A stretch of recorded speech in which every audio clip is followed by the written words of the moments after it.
Então, no painel de hoje, nós vamos ter três speakers: Flávio Chiga, que é Partner e Founder da B10Sec, Matheus Passos, DPO da L'Oréal Portugal, e Vlad Amarante, que é nosso VP Regional de Vendas para Security.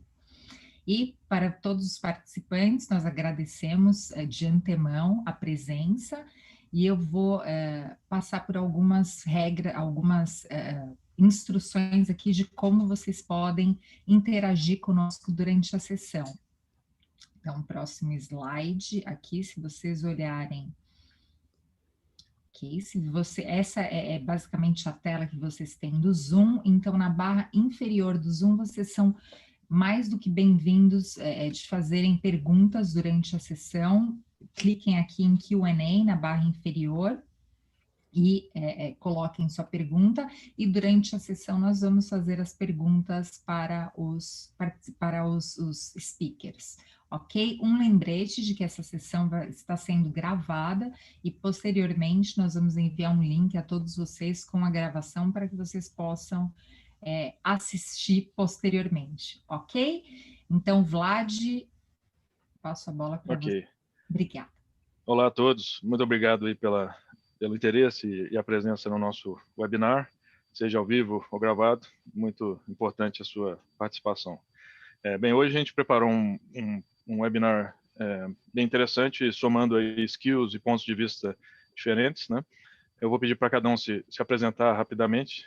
Eu sou Vlad Amarante, sou responsável pela operação da Security, que é um fabricante de solução, né, focado em gestão de privacidade, proteção de dados pessoais, agora com uma forte expansão para o mercado europeu também. Sou responsável pela área de América Latina e Portugal e Espanha. Flávio e Matheus? Bom, meu nome é Flávio Chiga, né? Bom dia a todos aqui.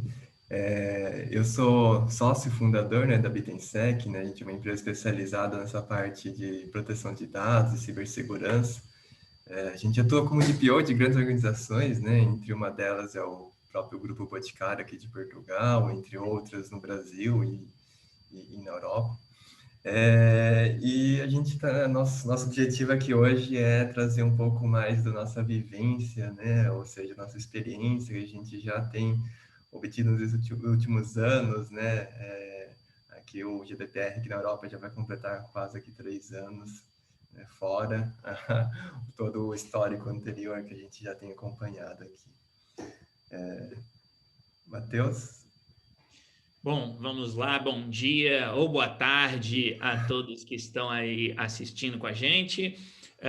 O meu nome é Matheus Passos e eu sou DPO, atuo como DPO, encarregado de proteção de dados na L'Oréal Portugal. Também sou professor convidado da Faculdade de Direito da Universidade Nova de Lisboa. E, recentemente, fundei aí a DataUX, que é uma consultoria também na área de privacidade e proteção de dados, mas focada em temas como Privacy by Design e a inserção da privacidade, tendo em vista efetivamente os utilizadores, né, o titular de dados pessoais.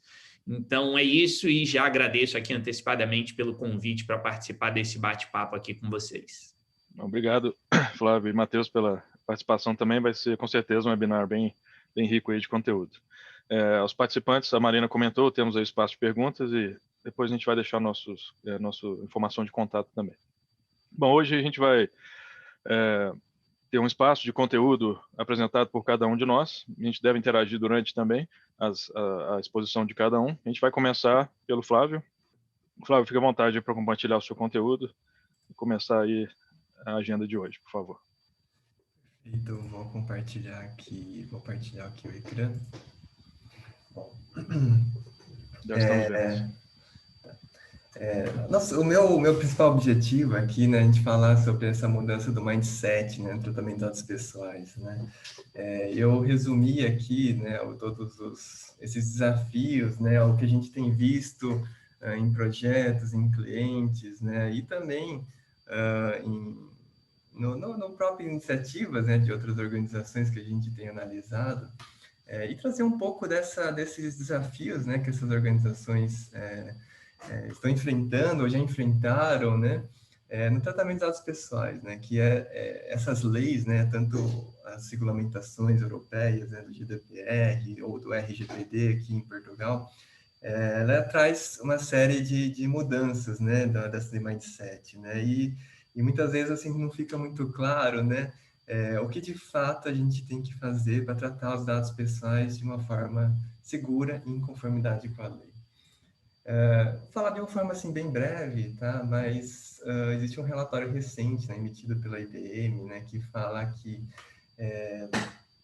sobre o prejuízo de vazamento de dados, né, no mundo, né? Mas de uma forma bem resumida, eu acho que é bem interessante esse valor, né, que eles colocam, que hoje, né, totaliza 3,86 milhões, né, de dólares, né, em prejuízo às organizações devido a vazamento de dados.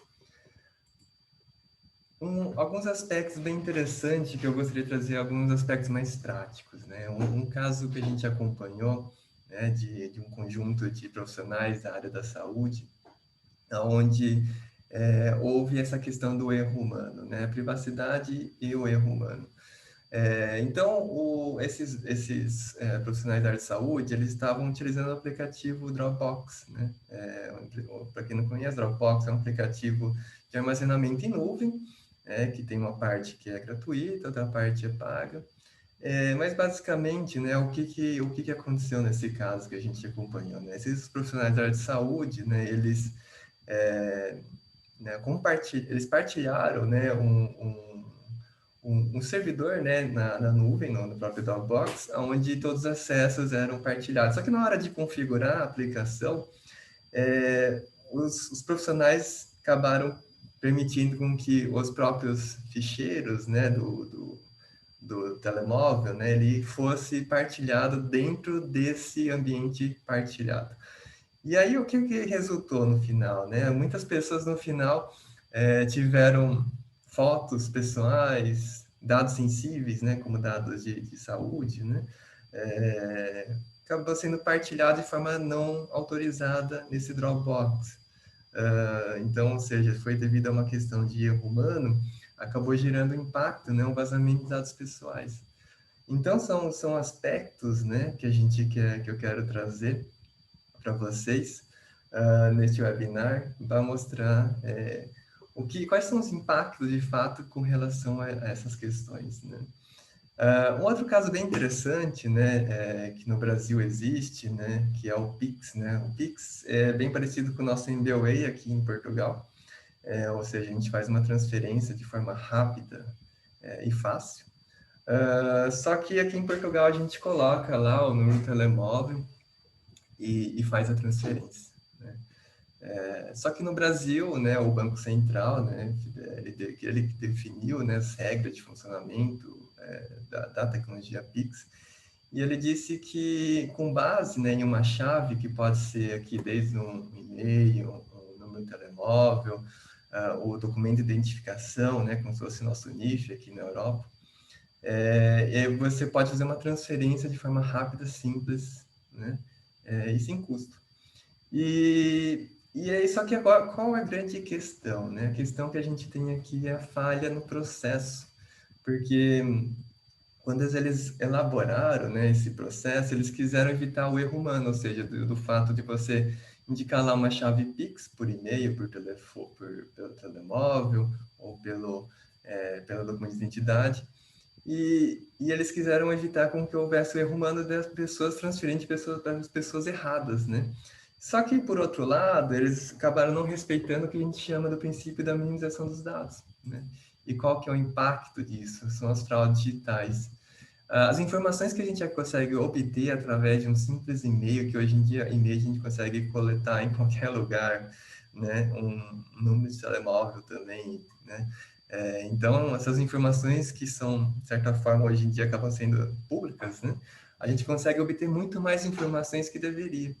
Então, a gente consegue ter lá o nome completo da pessoa, onde a pessoa tem agência, onde ela tem número, conta, né, bancária, qual que é o número da agência e conta, e os 6 dígitos do documento de identidade. E isso aqui é informação mais do que suficiente, né, para os cibercriminosos realizar as fraudes, seja por um telefone, né, ou seja, uma ligação, se passando pelo banco, seja através de um ataque phishing, né, que é pelo e-mail. Então, por um lado, né, a gente tem ali, ou seja, quando o Banco Central definiu esses requisitos, né, de privacidade, por um lado, eles quiseram evitar o erro humano, né, de transferências erradas, mas, por outro lado, eles acabaram facilitando, né, o impacto, ou seja, acabaram facilitando as fraudes digitais, né. Então, são princípios muito interessantes, né, que a gente tem que sempre respeitar. Toda vez que a gente for tratar, que a gente for desenvolver, né, uma nova tecnologia, uma nova solução, uma nova filter, né, na aplicação, que a gente tem que ter em mente, isso daqui a gente consegue evitar esses problemas através de uma análise de PIA, né? Então, é muito importante a gente entender quais são os impactos, né, por trás de uma exposição de dados de forma excessiva. Outro caso bem interessante, né, de um cliente que ele queria coletar dados, né, que em tese são os dados pseudonimizados, né, ou seja, através, ele era uma empresa, né, que tem diversas lojas, eles queriam coletar ali para fins estatísticos, eles queriam coletar ali as informações que as lojas conseguem coletar através do seu dispositivo Wi-Fi. Independente se o telemóvel tem um Wi-Fi, né, ou seja, a funcionalidade Wi-Fi habilitada ou não, qualquer dispositivo, né, que coleta as informações de Wi-Fi consegue capturar esses dados, né, entre eles o fabricante do smartphone, o endereço MAC, a localização, data, hora início e data hora fim, né. Como não é um dado que a gente consegue identificar de forma direta, né, ou seja, a gente, olhando para essas informações, a gente não consegue saber quem que é o titular desses dados. Só que o grande desafio nesse caso é que esse cliente ele tinha várias lojas, né? Ele tinha várias lojas espalhadas por várias cidades. E quanto mais, ou seja, quanto mais dados eles coletam, mais seria possível você identificar a pessoa, né? Então, aí a gente leva, né, a uma série de questões que é essa questão da identificação do indivíduo, né? Então, será que a gente pode coletar esses dados sem consentimento? Ou, né, por mais que a gente solicite consentimento, como é que vai ser solicitado esse consentimento? Lembrando que o simples fato de você passar com o seu smartphone perto de uma loja, ele já consegue coletar aquelas informações, né? Então, são questões bem interessantes que a gente analisa e traz aqui para vocês entenderem um pouco dos desafios, né? Outra coisa bem interessante, né, que a gente vê essa questão do WhatsApp, né, que entrou nessa polêmica. O WhatsApp vai obrigar, né, os seus utilizadores a partilhar dados com o Facebook. Isso daqui na Europa não acontece, né? O WhatsApp deixou claro que aqui na Europa esses dados entre o WhatsApp e o Facebook não vão acontecer, né? Porque a gente tem o GDPR, né, a Comissão Europeia ela atua muito fortemente nessa questão.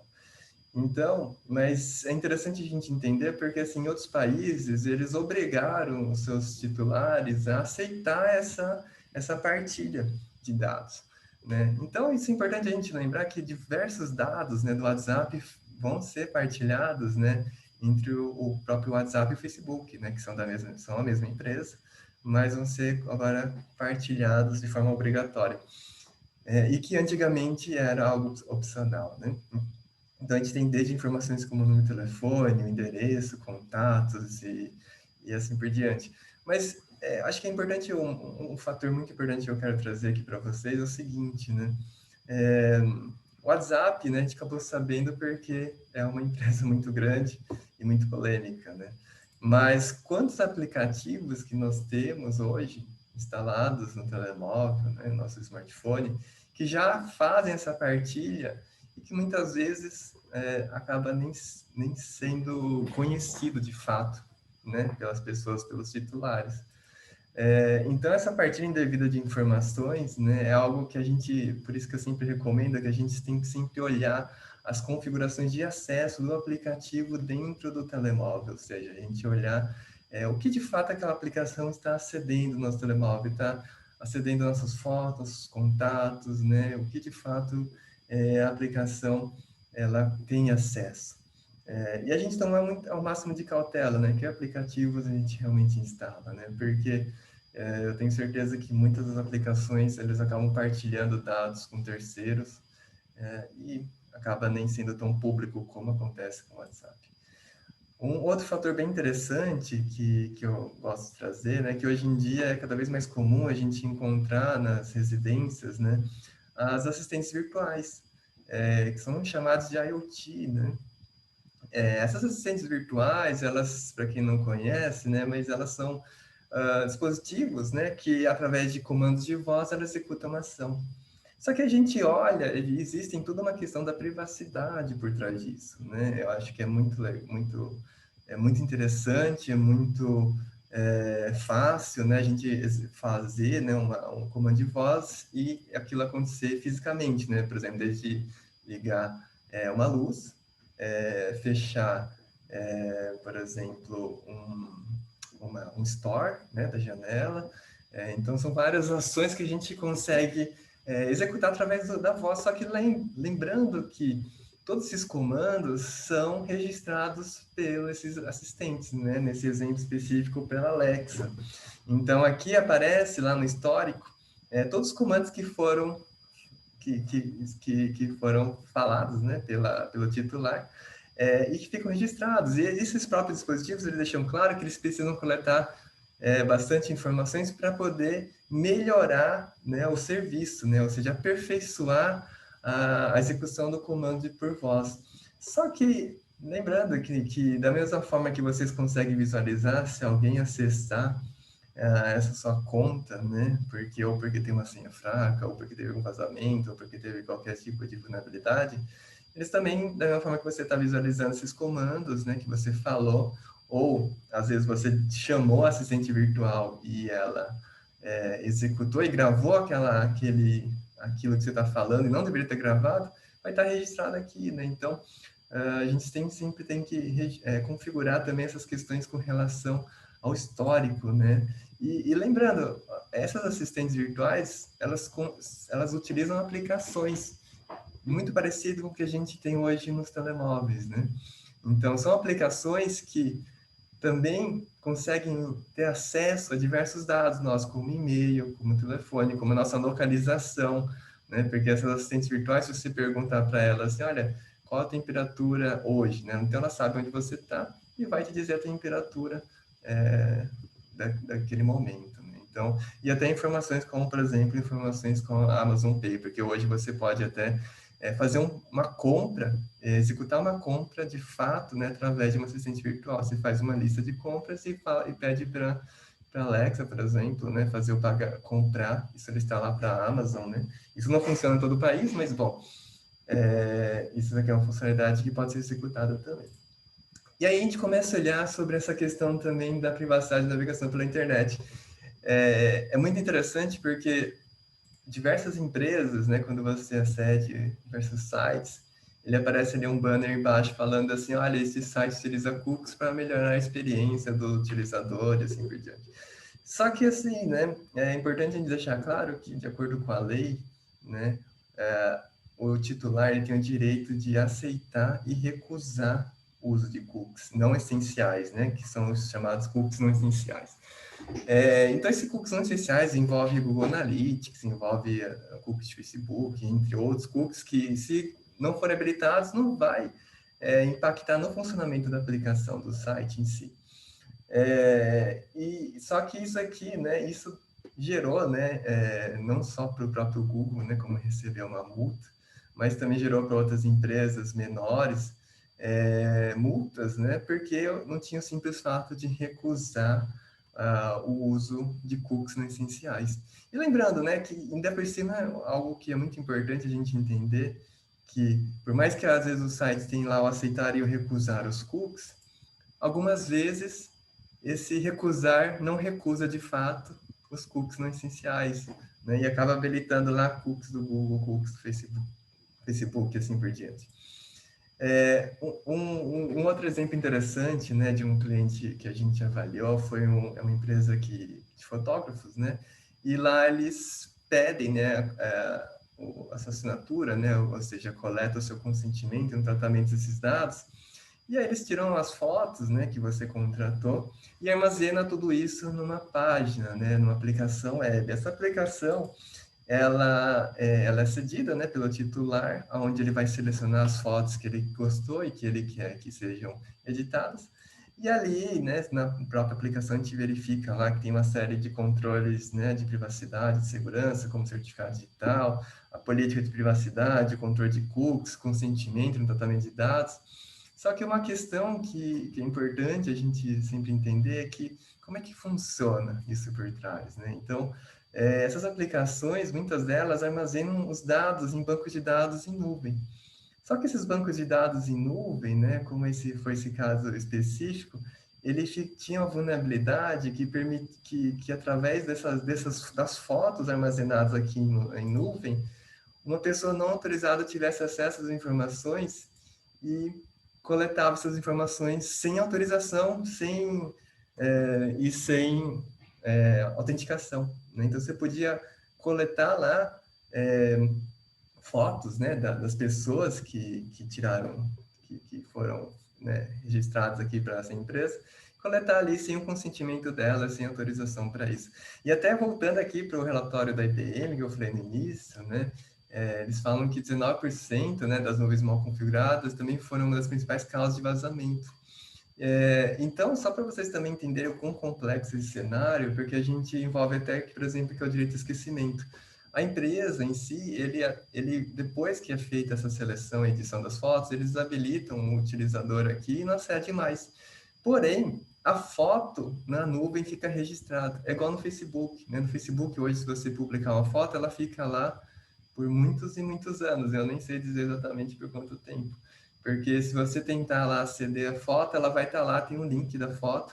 E é o mesmo caso aconteceu aqui, né? Ele gera um link da imagem e aquela imagem, de fato, não é apagada do banco de dados em nuvem, né? Então, a gente gera uma série de problemas aqui que muitas vezes o que a gente tem que entender é essa questão, né? Em tese, a empresa está em conformidade com tudo que é exigido na lei, né?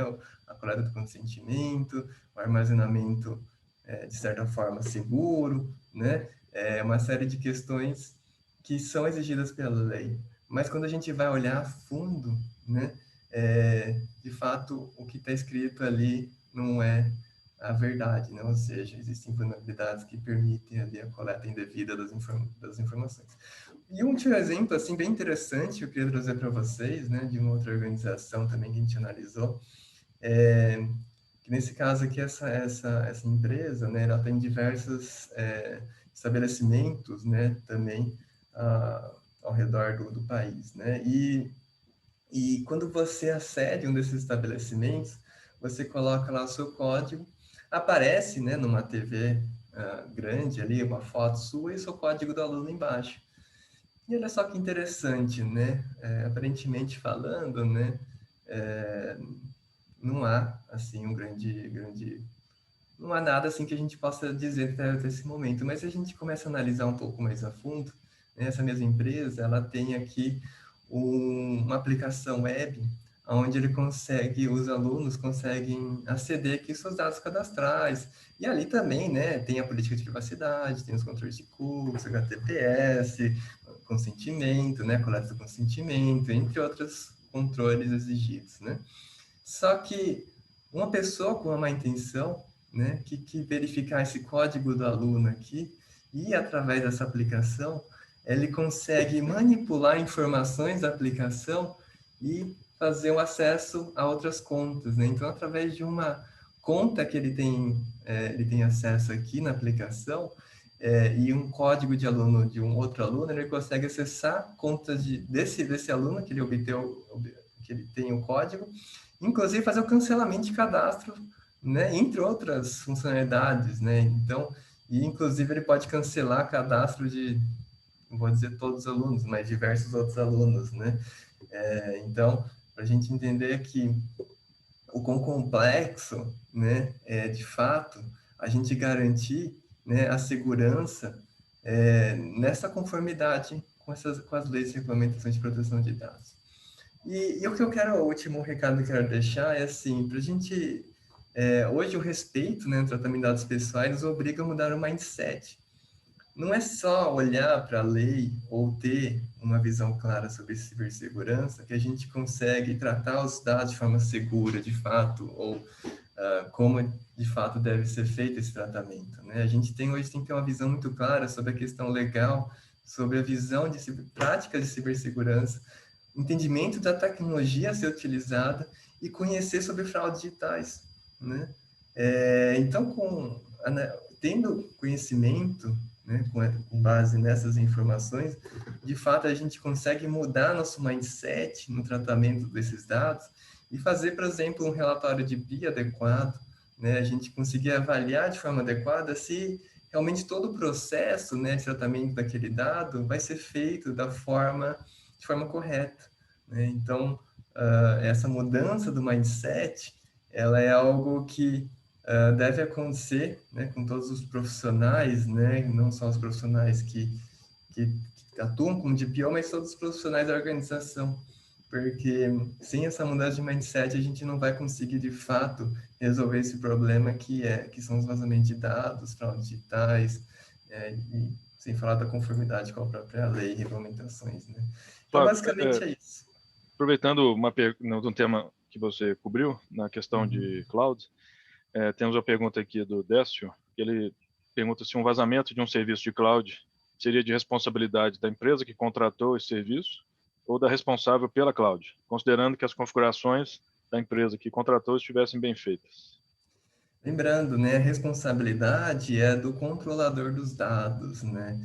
Então, o controlador dos dados, ele que define as regras do jogo, né? Então, por exemplo, na BTNSEC a gente tem servidores na Amazon, né? Nós, como controlador dos dados, nós somos obrigados a garantir com que esses dados sejam coletados, tratados, armazenados, né, de forma segura, em conformidade com a lei, né? Então, a responsabilidade é do controlador dos dados, né? Maravilha. Bom, eu peguei vários pontos aqui do que você comentou, que eu vou tentar conectar aqui também na minha próxima parte. Eu acho que foi bem uma introdução boa também. Acho que tem bons desafios aí que a gente pode refletir um pouquinho mais. Deixa eu compartilhar aqui, então. Obrigado, Flávio, por essa introdução. Obrigado, Flávio. Deixa eu ver aqui. Cadê o meu Zoom? Um minutinho, achei, beleza. Share. Então, eu vou agregar aqui alguns pontos rápidos. Eu acho que complementares né, mais uma vez, sou Vlad Amarante aí da Security. Acho que hoje é o Dia Mundial da Privacidade, nós estamos falando de dados pessoais, então, refletindo rapidamente que privacidade é uma coisa boa para todos, né? É um direito básico nosso. Se você tivesse uma situação que falta a privacidade ou invade a sua privacidade, pode afetar a sua liberdade, pode ser um tema de justiça, pode ser até uma ameaça à sua segurança. E sendo isso valores tão importantes, né, acho que as empresas têm que sempre focar nisso como uma coisa prioritária e gerando assim mais confiança com seus clientes titulares de dados. A realidade que eu queria comentar hoje é que no mundo real e para praticamente todos os clientes, empresas que conversamos, né, existe um desafio grande onde claro que existem novas regulamentações globalmente, sendo o GDPR o grande exemplo global, e países seguindo isso, como aqui no Brasil e outros países, né? Mas que elevam a barra, controles e tudo mais, mas a realidade é que os dados se espalham, né? Pelos sistemas da empresa, sem controle. O próprio Flávio comentou casos de dados que foram para a nuvem, muitas vezes sem ciência, sem controle da empresa, coisas assim, ou que se espalham por fornecedores, né, que são provedores de cloud ou processadores de dados, e isso aí é o grande desafio hoje. Portanto, existe um relatório aí do IDC que comenta do volume de dados exponencial e tão crescente aí no mundo, hoje 810 mil petabytes gerados mensalmente de dados, o que é fantástico. As empresas coletam mais dados do que antes, processam em novos contextos. Por outro lado, se isso é tão maior, crescendo, claro que crescem também os riscos à segurança, à privacidade e à conformidade a essas regulamentações, a boas práticas também. Então, o que eu queria comentar hoje é sobre essa expansão de dados. Se no mundo real, focado em dados pessoais, temos um volume tão grande, esses dados estão espalhados em uma grande diversidade de tecnologias no ambiente de cada empresa. Não é mais só naquele servidor dentro de casa, é agora também na nuvem, em várias aplicações, coisas super modernas e novas, como também coisas antigas que ainda estão no ambiente. Tem transferência de dados entre fornecedores, quem sabe até um volume interessante de transferência de dados internacional. Então, tem sempre uma expansão de dados. Diante do que nos traz aí as regulamentações de privacidade e os direitos do titular, uma simples requisição de acesso a dados, uma retificação de dados, uma revogação de conformidade, nesse contexto aqui, é desafiadora, porque pode ser que a empresa não tenha visibilidade para atuar de forma completa e correta naqueles dados, né, da pessoa. E também outras situações, como, de repente, uma violação de dados, um vazamento, alguma situação que passou despercebida e não tinha essa visibilidade. Então, acho que existe uma sinergia interessante entre o ponto de vista de privacidade e de segurança da informação, tomando como base aí regulamentações ou padrões de mercado. São perguntas, muitas vezes, muito difíceis de uma empresa ter isso claro, né? Como, que informações pessoais nós temos? Não só baseado em entrevistas com as áreas, mas no mundo real mesmo, né? De quem são esses dados? É um titular? É um cliente? É funcionário? Né? Quantas pessoas e tal? Onde estão armazenados? E como é que a gente sabe por que eu tenho esse dado aqui, né? Qual a base legal? E no ponto de vista de segurança, se estão protegidos hoje, se quem tem acesso a esses dados, né? Como é que a gente faz esse monitoramento, essa avaliação de risco de dados? Então, são perguntas bem desafiadoras que, no nosso ponto de vista, né, o que complementaria e ajudaria muito seria ter justamente algo mais tecnológico que nos desse essa visibilidade do dado armazenado e como flui na infraestrutura de TI e de cloud das empresas. Então, a questão a capacidade de descobrir dados armazenados e classificados ajudaria muito no ponto de vista de segurança, poder entender se temos dados armazenados que tem algum risco, porque são de determinado volume, tipo de dados pessoais, de alguma cidadania e alguma característica, né, que bate com algum risco ao negócio. Tomar medidas proativas para proteger esses dados e também controlar o acesso a dados, né, revisar se está de acordo com o mínimo acesso necessário. Do lado de privacidade, muitas vezes a gente identifica clientes que já fizeram um mapeamento dos ROPAs, o artigo 30 do GDPR, já tem visibilidade das atividades de processamento e sempre é relatado o uso de tecnologias, né? Usamos sistema X, nuvem, etc. Mas falta a visibilidade real dos dados lá dentro para confirmar ou complementar aquilo que tinha sido levantado baseado em entrevistas. Então, a descoberta de dados técnica no ambiente de TI complementaria ou reafirmaria aquela visão mais processual, trazendo mais clareza e atualização no ponto de vista de mapeamento de processos, né?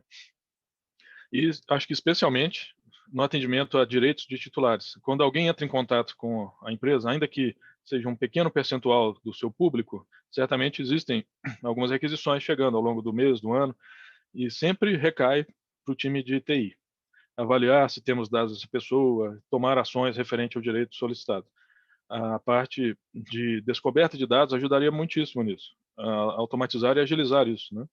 E se tiverem violações também. Imagine que, de repente, houve uma situação que foi triada, avaliada e realmente é uma violação. Temos que notificar o titular quantas pessoas foram afetadas. Se não sabemos, vamos ter que notificar a todos, e o que é um dano à marca, algo maior. Então, aqui não estou falando de produto, claro que ajudamos nessas áreas, mas é uma disciplina, uma tecnologia no mercado hoje de descoberta de dados que eu acho que ajuda muitíssimo a cumprir, né, com regulamentos como a RGPD, SRAMS e outros, que na sua essência focam em dados pessoais. Se são dados pessoais, estão armazenados em ambiente de TI quase sempre, portanto existe uma necessidade de ter visibilidade disso. Na nossa visão da security, a gente crê que a descoberta, a inteligência de dados, ela fomenta, ela potencializa duas áreas, seja de privacidade ou segurança, e juntas, muitas vezes, que são, né, várias necessidades aí mais operacionais do dia a dia, do time de privacidade, de segurança e outros, que acho que ter essa visibilidade de dados vai fomentar, vai melhorar muito o dia a dia disso aí. Falando desse tema operacional e do dia a dia, essa é a principal figura, né? O principal papel é o DPO, que sempre é o centro aí das atenções quando se fala de privacidade. Sem dúvida, um papel não só requerido para muitas empresas, mas estratégico e muito importante. É uma posição muito nobre, né? E no nível mais operacional, essa seria uma visão simplificada de tudo que recai aí para o DPO no dia a dia. Todos os dias temos que ficar atentos a possíveis requisições de titulares, a questão de visibilidade ou revogação de consentimentos, né? A atualização do seu processo. As empresas mudam os processos, surgem novas iniciativas, novos processos, né? Ao longo de um ano, de um mês, mudam as coisas na empresa. E será que estamos coletando novos dados pessoais, processando em algum contexto diferente? E a base legal? E a transferência internacional? E a transferência para outros processadores? Tudo isso é algo que deve ser sempre tratado aqui, documentado e avaliado como risco. E muitas vezes é algo colaborativo, precisamos envolver outras áreas, preciso de coordenação, então o DPO é uma pessoa muito estratégica. No caso de incidentes ou possíveis violações, fazer um acompanhamento, uma seleção e eventualmente a comunicação e com todo o registro para autoridades, né, que venham a necessitar. Só que eu acho que o principal componente que vai dar essa visibilidade e permitir até mais automação, eventualmente, é justamente o mecanismo de descoberta de dados, que poderia, por exemplo, ajudar quando chega uma requisição, saber se temos dados dessa pessoa e não perder tempo com isso, ou se temos sim os seus dados, que direito foi exercido e facilitar essa visibilidade e atuação, assim como no mapeamento, como estávamos falando aí de ter ativos de TI selecionados em algum processo que talvez tenham falado que coletamos dados nesse contexto, mas na prática é algo diferente. O Flávio comentou, né, de dados ou violações que aconteceram por descuido, por armazenamento incorreto, por coisas que não eram conhecidas. Isso, o descoberta de dados ajuda e reflete na atividade de tratamento no artigo 30, no processo, inclusive como risco para ser mitigado. Então, aqui, sem entrar em detalhe de solução, mas são áreas, né, que tocamos, mas, claro, são também uma visão genérica de algo mais operacional que recai o DPO. Acho que é um desafio enorme. Sem dúvida, o mercado europeu é referência global nessa questão de privacidade, mas ainda assim vemos muito desafio, passado esse período de regulação já vigorando, nessa posição de DPO, onde oportunamente poderíamos ajudá-los também. Eu acho que além do DPO, né, do encarregado, que é o que está no spotlight ali, temos também outros times que estão envolvidos sempre. E, mais uma vez, eu acho que a visibilidade dos dados reais nos ajudaria a cada um desses times com alguns benefícios muito importantes, né, como descobrir a pessoal de dados, né, descobrir realmente a mais granularidade, a mais amplitude dos dados pessoais armazenados e sensíveis que estão na custódia dessa empresa, ao time de privacidade, né, poder estruturar programas de privacidade melhor, segurança, claro, achar dados que tenham riscos, protegê-los, né, e ajudar a determinar o escopo de alguma violação. Times de marketing também a saber se temos dados de alguém e respeitar o tema de consentimento. E é o time de risco que vai poder acompanhar isso no nível mais realista de dados armazenados. Então, finalizei aqui a minha parte e minha reflexão seria de que o grande desafio, muitas vezes, para empresas que já começaram a conhecer a sua operação, a entender a coleta e processamento de dados pessoais, o next step seria, muitas vezes, ter a visibilidade dos dados reais, o que nos permitiria criar uma operação mais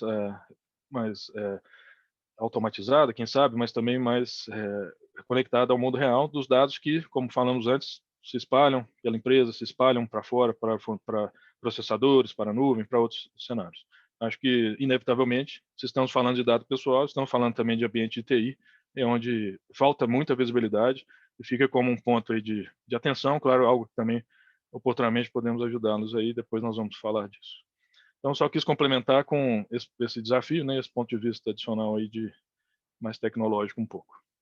Ok? Vou passar a palavra para o professor Matheus. Bom, vamos lá, começar aqui e agradeço já aí pelas palavras do Flávio, as palavras do Vlad, e vou aqui, apesar de ter aqui uma visão não diferente, não diria diferente do que foi falado, mas diria complementar, porque tanto o Flávio quanto o Vlad trouxeram essa visão vinculada à necessidade da questão de segurança da informação, né? Um aspecto talvez um pouco mais técnico, e eu vou trazer aqui para vocês uma outra visão, que, como eu disse, é complementar, que é a visão mais em termos de negócios, né? Ou seja, entender de que maneira essa questão da privacidade e da proteção de dados efetivamente traz vantagens para as organizações. Claro, né, não posso aqui deixar de me apresentar mais uma vez, vi que entraram algumas pessoas aqui depois, então, só para dizer, né, que o meu nome é Matheus Passos, eu sou DPO na L'Oréal, Portugal, também professor convidado da Faculdade de Direito da Universidade Nova de Lisboa e cofundador aí da Data UX, que é uma consultoria em que a gente tenta colocar e busca colocar sempre o utilizador em primeiro lugar. E a ideia, então, aqui, como eu falei, é mostrar exatamente este ponto que eu destaco aqui para vocês agora. Ou seja, o entendimento da privacidade como uma estratégia de negócio. Privacidade, claro, e proteção de dados. Aqui eu estou colocando os dois termos aí como sinônimos, ainda que juridicamente não sejam, né? Mas chamando aqui tudo de... Opa, foi, ó, o Flávio falou das assistentes virtuais, aí o relógio começa a ouvir a gente aqui bem na hora da apresentação, né? Então, enfim, é a demonstração prática disso que foi falado, né? Mas vamos lá, por que eu trago essa questão aqui da privacidade como estratégia de negócio? Porque as regulamentações, e aqui a gente foca, claro, no regulamento europeu, mas de maneira geral, diria eu, as regulamentações elas sempre fundamentam nessa ideia do princípio da responsabilidade. Quer dizer, o que é esse princípio da responsabilidade? Muito mais do que uma autorização, digamos assim, muito mais do que o Estado, né, ou uma agência reguladora ir lá e dizer assim, olha, empresa, você pode fazer isso ou pode fazer aquilo com um dado pessoal. Que era a lógica da anterior diretiva 9546 aqui na Europa, que foi, obviamente, revogada pelo regulamento europeu, pelo RGPD. A ideia é que agora a responsabilidade cai no colo das organizações. E daí a importância do que o Flávio trouxe a respeito da preocupação com as violações de dados pessoais, aí a importância do que o Vlad trouxe, da empresa ter uma organização interna do ponto de vista técnico muito bem estruturada para evitar esse tipo de situação, e não só para evitar esses problemas de violações de dados pessoais, que obviamente nenhum de nós, como titulares de dados pessoais, queremos, mas também, diria eu, como prevenção. Quer dizer, este princípio da responsabilidade, ele está vinculado àquilo, ele está vinculado diretamente a essa necessidade de prevenir os problemas. Então, não existe mais essa ideia de que, bom, nós, aqui eu digo de novo, né, uma agência reguladora, alguma coisa assim, iremos autorizar a empresa. É a empresa que decide, ela que diz, bom, eu vou ou não vou fazer isso, eu vou fazer aquilo. Eu que vou estabelecer o nível de risco e por aí vai. E isso é extremamente relevante, por quê? Porque compete à organização demonstrar que ela cumpre a lei. Então, eu repito, não é mais uma lógica prévia de autorização da empresa, você pode fazer assim. É deixar a coisa no colo da empresa, deixar ali a proteção de dados e a garantia da privacidade efetivamente nas mãos da organização, e será ela que vai decidir, bom, essa atividade aqui eu vou fazer assim, eu vou fazer assado, enfim, vou fazer de uma maneira ou de outra, e isso vai me trazer aí as consequências X, Y, Z, e eu, como organização, devo arcar com as consequências. Então, e aqui para reforçar, essa eventual fiscalização das autoridades de controle, no caso em Portugal, né, a Comissão Nacional de Proteção de Dados, a CNPD, ou a Agência Espanhola na Espanha, ou a CNIL na França, ou a ANPD, né, a Autoridade Nacional de Proteção de Dados, no caso do Brasil, de maneira geral, esta fiscalização ela é sempre sucessiva. Quer dizer, quando eu coloco ali o sucessivo, eu estou dizendo, ela é depois que a organização decidiu.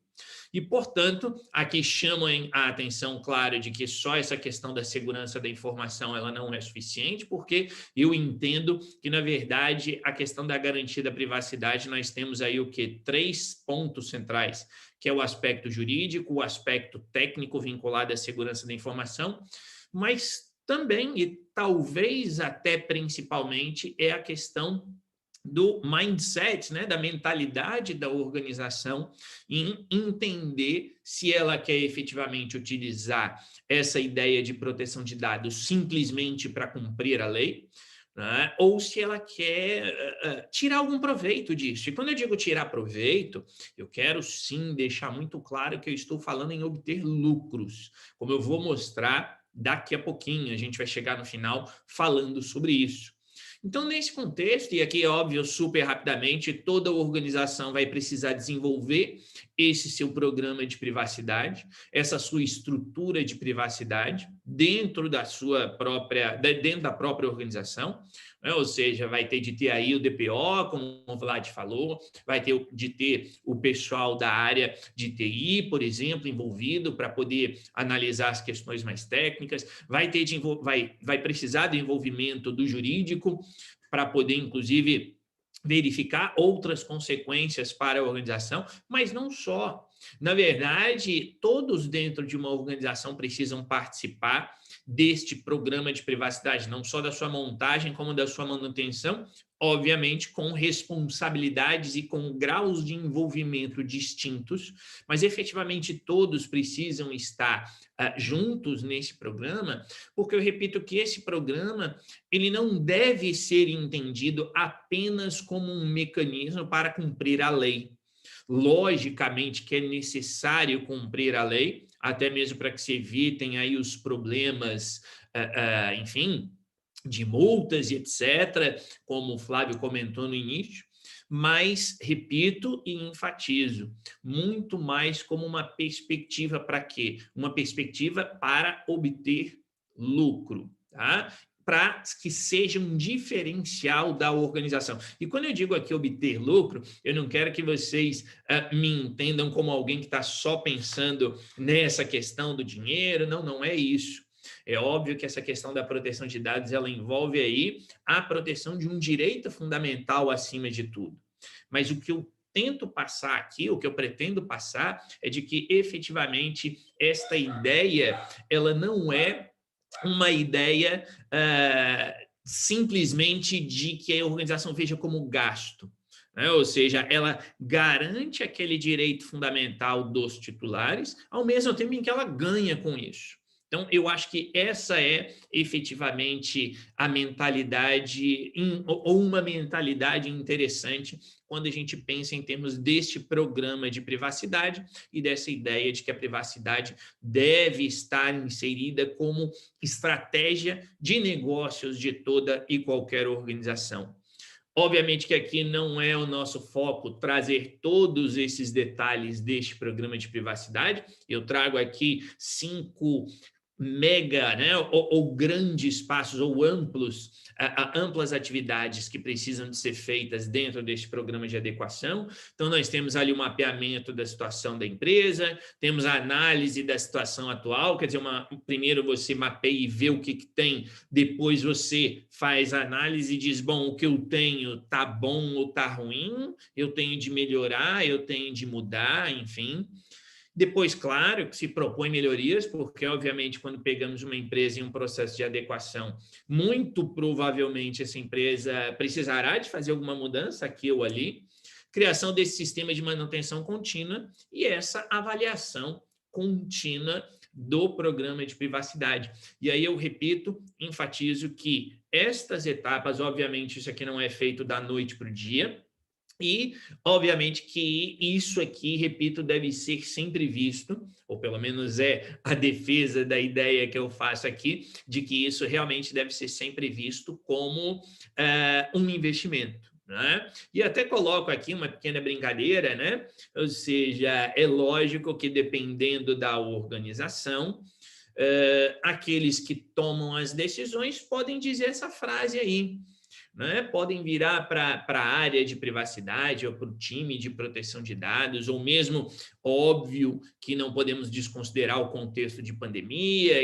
e todas as dificuldades econômicas, não temos dúvida disso, mas sempre vai haver aqueles que vão dizer essa frase, que criar esse programa de privacidade é caro, que criar esse programa de privacidade é drenar recursos de outras áreas, que isso não é prioridade, que drenar esses recursos ou retirar esses recursos de outras áreas vai levar à ruína da empresa, coisas que eu já ouvi como encarregado de proteção de dados em algumas situações. Então, assim, na verdade, pode ser caro, e aqui eu não estou dizendo que, enfim, seja aí super barato, não é isso, também não estou entrando nesse mérito aqui, mas eu identificaria aqui que a privacidade como estratégia, ela não é um gasto, ela não é um custo. Lógico que ela vai estar no orçamento de toda e qualquer empresa, eu repito, né? Não sejamos aqui irônicos de dizer, não, isso, enfim, é claro que isso vai sair de um lugar, é claro que vai haver inicialmente ali um gasto, mas eu acho que é necessário realmente ter essa mudança de visão de que ela deixa de ser um gasto ou deixa de ser um custo e passa efetivamente a ser o quê? Um investimento. E por que um investimento? Porque a empresa que não entende isso como estratégia de negócios, ela está arriscando a ter um custo maior em médio e longo prazo. E que custo é esse? Interrupção de negócios. As legislações, o regulamento europeu deixa claro que as autoridades de controle, elas podem o quê? Elas podem suspender, impor a suspensão do tratamento de dados pessoais. Então, eu quero que vocês imaginem qual empresa, né, que efetivamente consegue parar de tratar dados dos seus titulares. Basta que se pense. Quer dizer, até em última instância, eu sempre costumo dizer isso, em última instância, uma ordem como essa de uma autoridade de controle faz com que a empresa tenha de tirar o seu site do ar, porque no site, eventualmente, vai ter cookies, e cookies contêm dados pessoais, e se ela não pode tratar dados pessoais, ela não pode nem mesmo ter um site, ou vai ter um site completamente sem nada.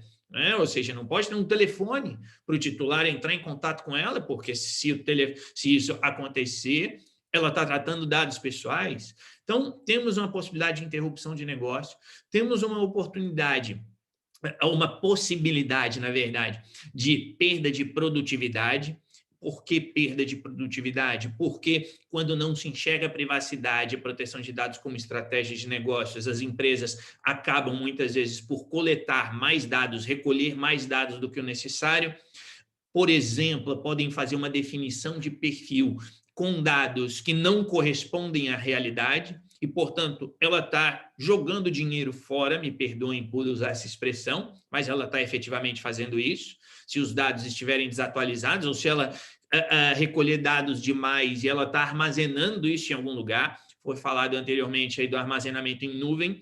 Então, a empresa, de repente, precisa só do nome do e-mail, mas ela também coletou ali o número do telefone, ela coletou a morada, né, o endereço da pessoa, e isso está sendo espaço em disco que a empresa está gastando, além de demorar mais tempo para ela atingir seus objetivos, consequentemente, perda de receita, tem a questão das multas, penalidades e acordos, e principalmente o impacto na reputação. E esse impacto na reputação, trago aqui essa questão das expectativas dos titulares. Como vocês podem ver aí, os 3 primeiros itens dessa pesquisa, feita aí no ano passado, indicam que 63% dos titulares estão preocupados com a segurança da recolha e do armazenamento dos seus dados pessoais, 57% buscam ter mais controle sobre os seus próprios dados, e não apenas sobre os seus próprios dados, mas com quem esses dados são partilhados, e 51% entendem que vão partilhar dados com as organizações que eles confiam.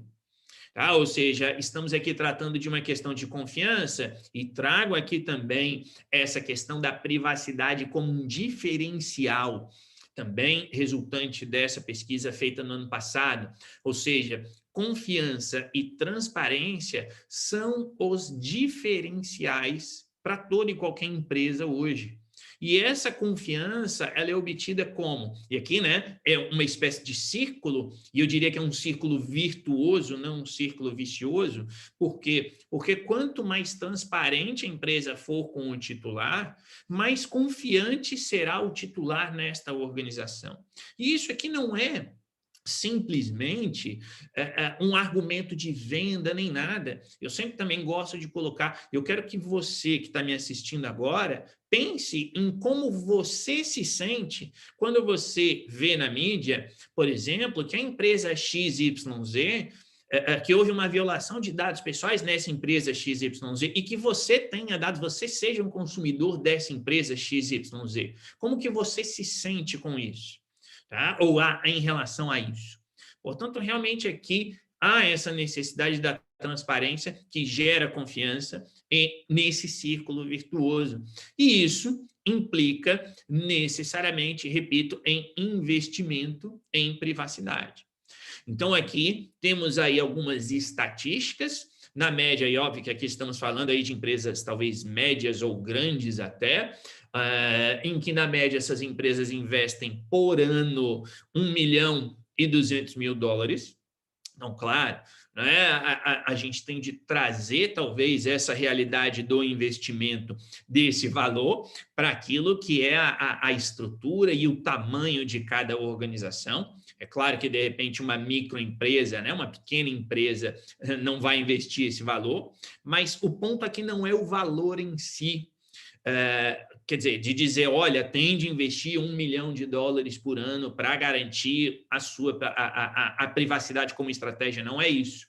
Mas o ponto que eu quero colocar aqui é que, se por um lado tem aí este investimento de $1 milhão, por outro lado você tem um retorno de 2,7. Ou seja, e ali temos ali o quanto que as empresas investiram e o quanto que elas obtiveram como retorno desse investimento. O que significa dizer que, na média mundial, o retorno sobre o investimento em privacidade é de 2,7 vezes. Como vocês podem ver ali, nesse círculo, tá? Não há, e nesse relatório da Cisco de 2020, não há absolutamente nenhuma indicação de uma empresa que teve prejuízo, que investiu 100 e recebeu 90 de volta em termos de privacidade.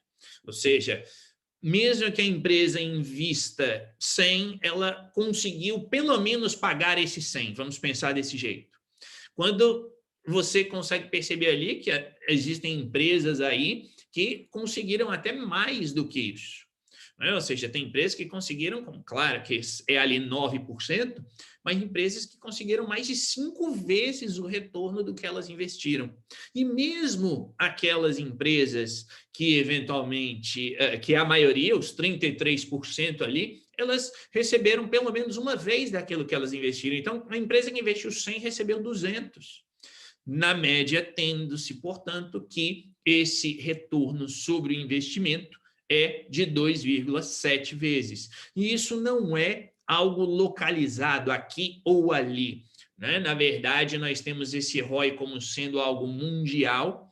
Nós temos aqui a indicação aí de vários países, de novo, nessa pesquisa da Cisco do ano passado, 2020, em que a Índia aparece como o país que teve o menor retorno, 1,9 vezes ali o que foi investido, enquanto México e Brasil são os países nessa pesquisa com maior retorno de 3,3. Portanto, não é um ponto, não é uma questão aí, digamos, limitada, né? Não é uma questão simplesmente de um país ou outro. Na verdade, parece aqui muito claro que a gente tem esse efetivo retorno quando se investe na privacidade.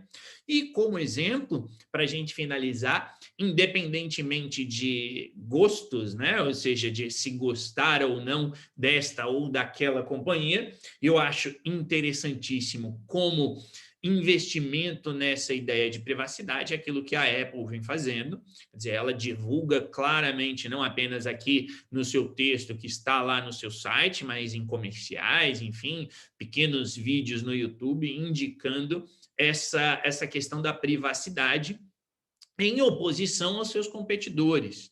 Né? Nós sabemos aqui, especialmente aí, quais são os principais competidores. Curiosamente, né? Acredito que todos saibam aí, mas nunca é demais repetir, que a Apple, inclusive, está sofrendo uma ação na França, porque ela está defendendo a privacidade. Né? Ou seja, é claro que aí os competidores estão dizendo que ela quer deixar tudo ali para ela, não entro no mérito aqui. O que eu entro no mérito é de que, a partir do momento em que uma empresa diz que vai defender a privacidade e vai utilizar a privacidade como uma vantagem competitiva, chega-se ao ponto de outros entrarem na justiça e questionar isso. Também tem uma outra situação recente aí, que é a reclamação do Facebook sobre o tema. Tá? Então, deixo aqui esta ideia e aqui tomo a liberdade de me apropriar das palavras finais do Flávio, né? Quando ele colocou aí dessa ideia da gente entender a privacidade realmente como esse diferencial, um diferencial que traz efetivamente vantagens às organizações e que, repito, não, na minha visão, obviamente, não deve ser visto como gasto, como custo, né? No sentido de se jogar fora e não ter um retorno, mas sim efetivamente com um investimento que efetivamente acontece. Quer dizer, o investimento realmente está ali presente. É isso, então agradeço, deixando aí, né, contatos para quem tiver interesse aí em entrar em contato depois, seja pelo LinkedIn, pelo YouTube ou pelo Instagram, tá? Sempre o mesmo endereço aí, Prof. Matheus Passos. Agradeço e fico aí à disposição. Obrigado. Excelente, acho que foi super legal a nossa linha de hoje, né, pontos de vista complementares. No ponto que você trouxe agora no final, fiquei pensando muito como indivíduo e sugiro que muitos também façam essa experiência de abrir requisições, exercer seus direitos. Isso já dá um sinal naquele tema de confiança, de quanto a marca valoriza os seus dados e o tema de privacidade como diferencial competitivo, né? Você vê que a experiência muitas vezes é ruim, a pessoa não consegue facilmente abrir requisições, não tem a resposta adequada, e fora as notícias de possíveis vazamentos, que isso teria um dano à marca e essa relação de cliente assim fica muito abalada. Claro. Então faz total sentido o que você comentou, assim. Muito obrigado aí, Matheus, pela palestra, assim, sempre é muito bom, né? Você sempre fala muito bem, gosto muito de escutar as suas palestras, e com certeza, né? É o que eu também acredito, defendo com meus clientes. A privacidade não é um custo, é um investimento e é um diferencial. Inclusive, um dos nossos clientes, eles trabalham com inovações médicas, né? E eles colocam lá que eles, né, inclusive diversos clientes, né, de clínicas deles, perguntam, olha, como é que está a conformidade de vocês com a lei, né, com a lei de proteção de dados? Uhum. E aí a gente tem que responder, olha, estamos fazendo isso, aquilo, porque é de fato, né, é uma preocupação. São nossos dados aqui, todos nós aqui somos titulares, né, assim, não é, a gente não está falando de um público específico, não, é todo mundo, Exato. né? Então, muito Eu bem acho que colocado. essa é o grande diferencial, a grande importância realmente de quem toma essas decisões a respeito desse tema, de efetivamente lembrar que, no fim das contas, todos nós somos titulares, né? Então, a gente precisa realmente ter isso em mente e entender que, pelo menos na minha visão, claro, eu diria que isso é uma tendência, ou seja, a gente não tem um retorno ou uma diminuição dessa ideia de defesa da privacidade. Eu entendo que realmente é o contrário, né? É buscar garantir isso cada vez mais. Então, acho que quando a gente efetivamente se lembra de que, no fim das contas, nós somos titulares, isso acho que fica um pouco mais claro, né? Eu, como titular, tive aí algumas experiências no que o Vlad falou agora, do exercício dos direitos, por exemplo, e que foram péssimas. Quer dizer, péssimas porque você envia uma mensagem querendo alguma coisa, alguma informação, e aí não tem a demora, ou tem só aquelas mensagens padrão, né, padronizadas. Então, realmente é algo que eu acho que isso precisa muito de ser revisto e entendido efetivamente como vantagem em relação aí a competidores, né, pelas empresas, claro. Uhum. Beleza, eu vou complementar com 3 slides finais rapidamente em nome da Security, porque é um momento interessante para nós também como marca, e passo aí para considerações finais. O recado que eu queria deixar é que a Security ela teve um ano de muitos reconhecimentos, como mais inovadora no IAPP e outros importantes reconhecimentos, mas que agora estamos focados no mercado europeu. O time designado para Portugal é esse que está aí, da própria Security, e somos representados pela BDASEC, né, do Flávio, e a nossa solução já totalmente adequada, direcionada ao RGPD. Temos depois outras oportunidades para falar especificamente de ferramental, mas o recado é que, além disso, uma ferramenta extremamente fácil, que vai ser uma base ou um framework muito interessante para adequação, para melhoria desse atendimento até dos titulares, especialmente. Sendo algo modular, eu já deixo aqui hoje uma sugestão. Existem componentes da ferramenta que são gratuitos para uso contínuo e que hoje a gente gostaria de deixar essa porta aberta para aqueles que tiverem interesse e que usem a ferramenta, como, por exemplo, a parte de consentimento, requisições de titulares, e se necessitarem de algo mais avançado, como Data Discovery, automação, sim, recursos que a gente pode habilitar futuramente. Então, aqui fica essa sugestão, esse next step, esse call to action para quem quiser usar gratuitamente, sem custo, continuamente fica à disposição o Open Privacy da Security. Okay? Mais uma vez, obrigado a todos aí pela presença. Eu vou deixar no final, de forma consolidada aqui, o contato de todos, e-mail, se alguém quiser entrar em contato. E já dou aqui minha consideração final. Acho que sempre é um prazer, né, ter essa troca de informações. São pontos de vista, sem dúvida, muito complementares, e nós aqui como fornecedores, o Flávio, né, e o Matheus como DPOs e consultores, então tem todo esse tema que agrega bastante, mas vemos aí que tem bastante espaço para debate no mercado. O tema de privacidade está em evidência agora, globalmente. Há um grande espaço ainda para entendimento aí das empresas sobre a prioridade que tem isso. Eu acho que ultimamente vai sendo enaltecido pelos vazamentos, pelas coisas ruins, mas temos que focar cada vez mais na coisa boa, né? E focar nos direitos de titular, na proteção dos dados. Então, do meu lado é isso, eu agradeço bastante a presença de todos. Aí, Flávio e Matheus, quiserem dar uma palavrinha final.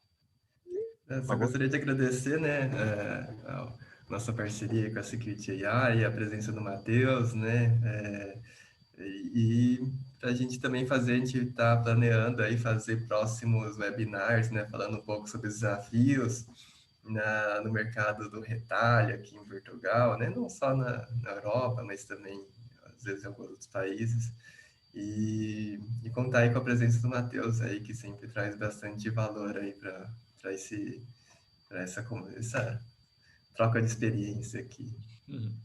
Claro, eu agradeço aí mais uma vez ao Flávio, ao Vlad aí pelo convite, pela participação. Sempre é interessante aí a gente trocar ideias sobre esse tema, né?